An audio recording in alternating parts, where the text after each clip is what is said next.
윤석열 전 대통령이 용산 집무실에 비밀 공간에 사우나를 설치했다. 그리고 그 설치하는데 김용현 당시 경호처장이 현금으로 제시된 예산 가격보다 업체가 제시한 가격보다 낮은 금액으로 좀 이렇게 이른바 거래를 완료하려고 했다.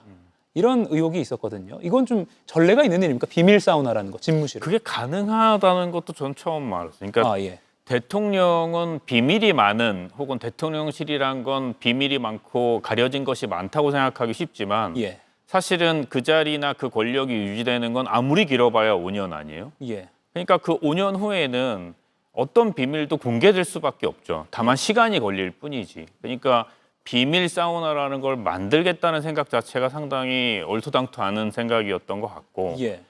그다음에 대통령은 권력도 있지만 또 권력에 준하는 품위도 있어야 되잖아요. 권위도 있어야 되고. 근데 그걸 그 제대로 된 그 비용 처리를 하지 못해서 그걸 또 비용을 깎아서까지 그걸 만들겠다는 생각을 했다는 것도 제가 근무했던 것에 비춰 생각하면 참 생각 이상이죠. 그렇게 저런 게 가능했나? 이런 생각이 들 정도죠. 그렇군요. 그런데 이 비슷한 맥락에서 윤 전 대통령, 이거 JTBC 단독 보도로 알려진 사안인데요. 집무실에 비밀 사우나 말고도 대형 침대를 설치를 했다. 관저가 아니라 집무실을 말씀드리는 겁니다. 그리고 해외 순방을 다닐 때마다 초대형 매트리스를, 전용 매트리스를 항상 싣고 다녔다.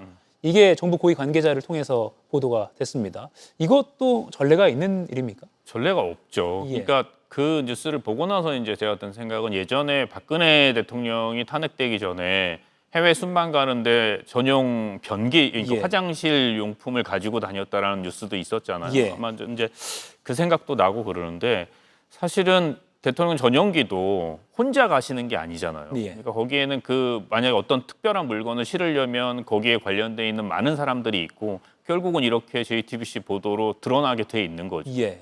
그러니까 이게 결국은 요지는 대통령이라는 권력과 권한이 있어도 다른 사람들의 눈치를 볼 수밖에 없는데 앞서 이야기했던 박근혜 대통령이나 윤석열 대통령은 그런 것들을 보지 않았던 사람인 것 같아요. 그러니까 그런 게 가능하지. 예. 내가 이 권력이 5년 후면 내 것이 아니라는 생각을 하거나 혹은 내가 어떤 행동을 해도 나를 바라보는 사람들이 많다는 걸 알았으면 그렇게 절대 못하죠. 예. 이게 어떻게 가능했느냐가 참 궁금한데요. 그러니까 아까 비슷한 답이 좀 나오긴 했지만 이런 걸 하려고 했다. 비밀 사우나를 설치하려고 했다. 또는 뭐 초대형 매트리스를 항상 싣고 다녔다. 그럼 이러시면 문제가 될 것 같습니다라는 고언을 하는 참모가 없는 분위기였을까요? 직접적으로 말할 수 있는 사람이 없었겠죠. 예. 없었으니까 아마 그 마음대로 했을 거고. 그러나 뭐 결국은 3년도 안 지나서 전부 다 이렇게 밝혀지잖아요. 예. 그러니까 저는 이런 사건들을 앞으로 우리 대한민국의 다음 대통령 또 그 다음 대통령들이 네. 잊지 않고 기억해야 될 것 같아요. 특히나 권력과 권한을 갖게 될 사람들이 예.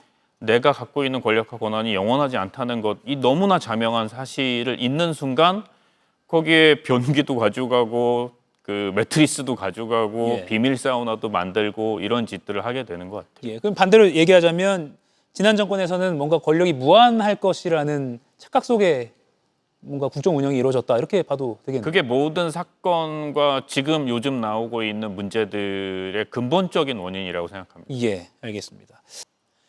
이가혁 라이브를 시청해 주셔서 고맙습니다. 이가혁 라이브는 평일 오후 5시 TV와 유튜브로 실시간으로도 함께 하실 수 있습니다.